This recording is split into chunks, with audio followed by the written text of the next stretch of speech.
ស្ដីមកពូនអស់គ្នានេះធ្វើការមកលេង Free Fire ចឹងណាថាការបាញ់មួយស្មើតែម្ដងបាទបាញ់វគ្គមួយស្មើចឹងណាហ្នឹងហើយ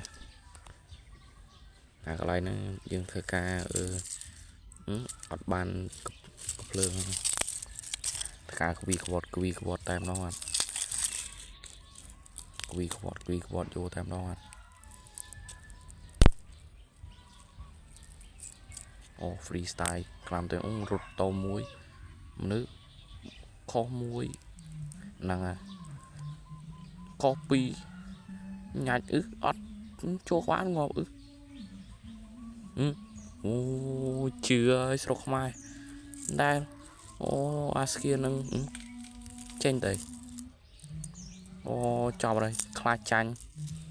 លេងខ្លាចចាញ់ចប់ហើយដឹងនិយាយថាម៉េចទេនេះដឹងនិយាយថាម៉េចទេដល់ពេលអញ្ចឹងទៅខ្លាចចាញ់ហ្នឹងអូចប់ហើយចេញធ្វើអីឆ្ងល់ហ្នឹង